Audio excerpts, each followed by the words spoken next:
but we as a continent have now defined ourselves.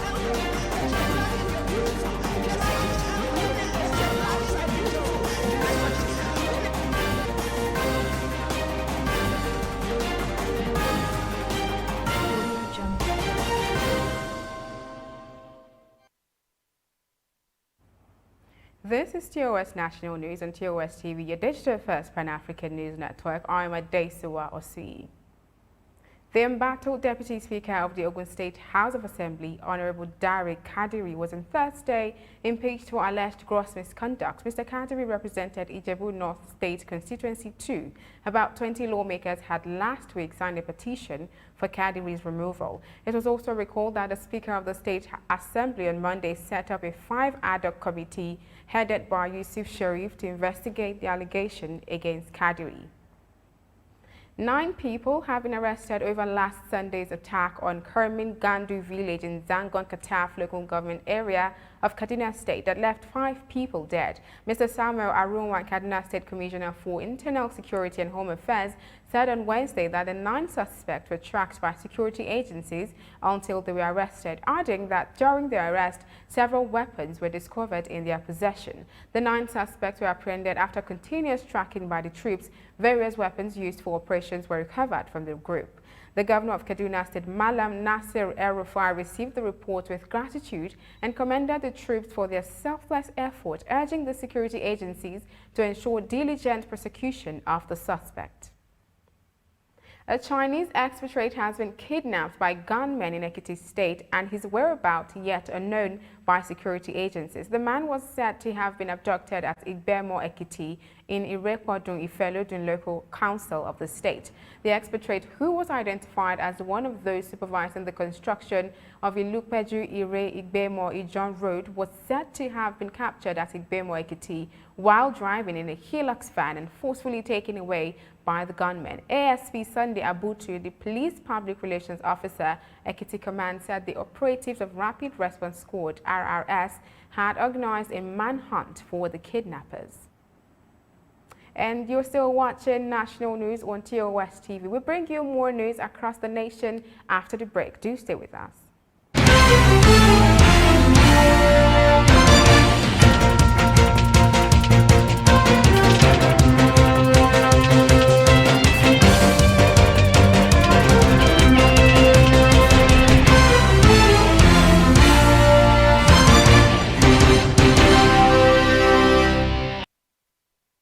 Moving on to health, the Nigeria Center for Disease Control has recorded 16 additional COVID-19 related deaths, bringing the total number of deaths from the disease since its outbreak in the country to 1,939.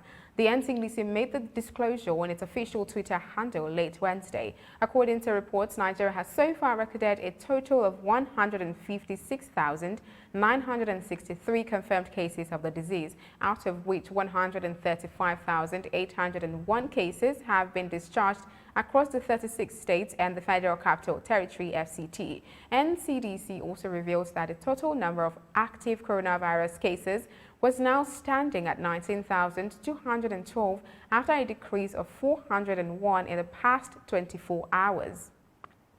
Governor Nyesom Wike of Rivers have announced that his administration will build a world-class treatment center to cater to cancer and cardiovascular diseases in the state.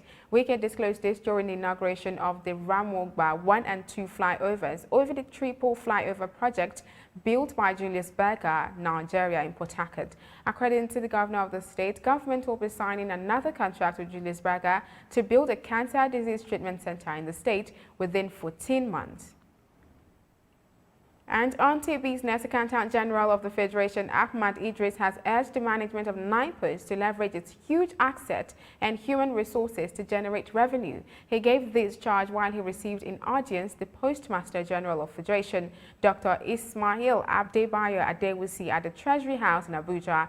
He assured the PMG that the Office of the Accountant General will create a synergy for mutual cooperation between government sister agencies, stating that NIPOS request for issuance of a Treasury circular to reinforce the implementation and compliance of the Stamp Duties Act on physical donation of stamp will get granted. The PNG visit was to seek the Office of the Accountant General in respect to regulation of the Finance Act 2020, which empowers NIPOS as a sole authority to issue stamps for donation, and authentication of documents. The federal government has given approval to mobile network operators as MNOs for the establishment of dedicated SIM swap centers across the LGAS government area in Nigeria. The federal government also approved the extension of the tenure of NIN enrollment agent licenses for MNOs from 1 to 5 years in consideration of their satisfactory performance, subject to continuous monitoring. The approval was confirmed by the Ministerial Task Force on the NIN SIM registration after its 4th review meeting held in Abuja. The meeting was chaired by the Minister of Communication and Digital Economy, Dr. Isa Ali Ibrahim Pantami, with key stakeholders present at the meeting. The Federal Executive Council on Wednesday approved the complete restructuring of the Abuja-Kaduna-Kano Highway. With the approval, the government charged the scope of work on the highway from the ongoing renovation to complete reconstruction. The Minister of Works and Housing, Babatunde Fashola, disclosed this to State House correspondents at the end of the weekly meeting. According to the minister, I presented on behalf of the Ministry of Works and Housing one memorandum and one report. The memo was with respect to the Abuja-Kaduna-Zaria-Kano Highway, which was to change the scope of works from rehabilitation previously awarded because many parts of the pavement had deteriorated to full construction of 2 lanes on both sides. The minister said the job would be done in phases, with the first phase being the 74-kilometer Kaduna-Zaria section, which is expected to deliver in the 4th quarter of 2022. You're still watching national news. Ahead is entertainment and sports.